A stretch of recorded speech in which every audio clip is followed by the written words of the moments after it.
Good afternoon all of you. ఈరోజు ఏంటంటే petrol bunks 4 days close అంట. చూడండి మరి ఎవరెవరి బంకులు అయితే పెట్రోల్ లేదో వెళ్ళి ఫిల్ చేసుకోండి. ఆల్రెడీ నేను ఇప్పుడు వెళ్ళేసి వచ్చా ఇంతకుముందుకే నా వెహికల్లో కార్లో కొట్టిద్దామని. ఫుల్ రష్ ఉన్నారు, ఎట్లా అంటే ఘోరంగా ఉన్నారు. పెట్రోల్ బంక్ ఒక maximum petrol bunk 1/2 kilometer distance నుంచి క్యూ కట్టినారు. అయితే నా వెహికల్లోకి మా ఫ్రెండ్ గారిని తీసుకోరా అని చెప్పేసి తీసుకున్నాడు. ఒక 22 లీటర్స్ పెట్రోల్ ట్యాంక్లో నింపించిండు. ఒకటి వాటర్ క్యాన్ ఉంటుంది కదా, అందులో నింపించి పెట్టేసిండంట. ఇంకా ఉంటే తీసుకొని పెట్టుకోరా, రేపు మనకు పని ఉంది కదా అని చెప్పిన. సరే అని చెప్పిండు, తీసుకుంటా అన్నాడు. ఎవరెవరైతే ఇంకా ఎవరి వెహికల్లో ఫ్యూల్ లేదో వెళ్ళి కొట్టించుకోండి. ఎందుకంటే పెట్రోల్ బంక్స్ క్లోజ్ చేస్తున్నారు 4 days వరకు. తర్వాత మళ్ళీ ఇబ్బంది పడాల్సి వస్తుంది, గుర్తుపెట్టుకోండి. ముఖ్యంగా లవర్స్ గాయస్, చూడండి ఎవరైతే ఉన్నారో లవర్స్ని కలవడానికి పోయేవాళ్ళు కొట్టించుకొని పెట్టుకోండి. లేకుంటే 4 days చూడండి, ఒకరోజు కూడా చూడకుండా ఉండరు కొంతమంది లవర్స్. అలాంటి వాళ్ళు ఉంటారు.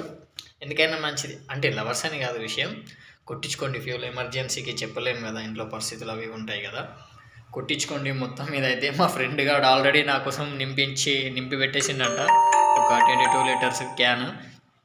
అది కూడా నింపుతున్నాడు. ఇంకా ప్లస్ ఇంకా ఉంటే నింపుకోరా, నింపని చెప్పేసిన. సరేరా ఇంకా ఉంటే చూస్తా. ఇప్పుడైతే ఒకటైతే నింపి పెట్టిన 22 లీటర్స్ అన్నాడు.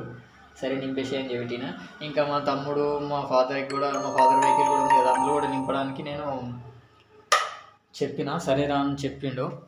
ఫుల్ రష్ ఉంది గ్యాస్. గజ్వేల్లో మాత్రం ఘోరమైన రష్ ఉంది. ఎట్లా అంటే కొట్టుకోవడానికి పెట్రోల్ బంక్స్ ఉంటారు కదా, ఫ్యూల్ చేసే వాళ్ళు ఉంటారు కదా వర్కర్స్, వాళ్ళపైననే కొట్టడానికి వెళ్తున్నారు జనాలు. ప్లీజ్ అట్లా చేయకండి గ్యాస్. ఎందుకంటే వాళ్ళు కూడా మనలాంటి వాళ్ళే కదా, ఏదో వర్క్ చేయడానికి అక్కడ పోతారు. వాళ్ళని కొడితే మనకేమొస్తుంది. మనమే కొంచెం వెనక ముందు అయ్యి వాళ్ళకి కొంచెం సహకరించి మనం ఫ్యూల్ నింపించుకోవాలి. అంతేగాని వాళ్ళపై కొట్టడానికి మనకు అధికారం లేదు. ఎనీవే గైస్, వెళ్ళి ఫ్యూల్ వేయించుకోండి వెహికల్లో. ఎందుకంటే 4 days క్లోజ్ అవుతున్నాయి కాబట్టి మెల్లమెల్లగా వెళ్ళండి. మాత్రం వెళ్ళి అంత కింద పడి అది డిస్టర్బ్ అయిపోతుంది అనవసరంగా. మేబీ ఉంటుంది. వెళ్ళండి మెల్లగా వెళ్ళి ఫీల్ చేసుకోండి. ఓకేనా, చూద్దాం ఈ 4 days అవుతుందా, ఇంకా ఎక్స్చేంజ్గా పెరుగుతుందా, లేకుంటే దేనికోసం పనిచేస్తారా అనే క్లారిటీ లేదు. బట్ సంథింగ్ మోదీ ఏమో స్కీమో సంథింగ్ ఏమేమో అంటున్నారు, అంత ఇంకా క్లారిటీ లేదు నాకు.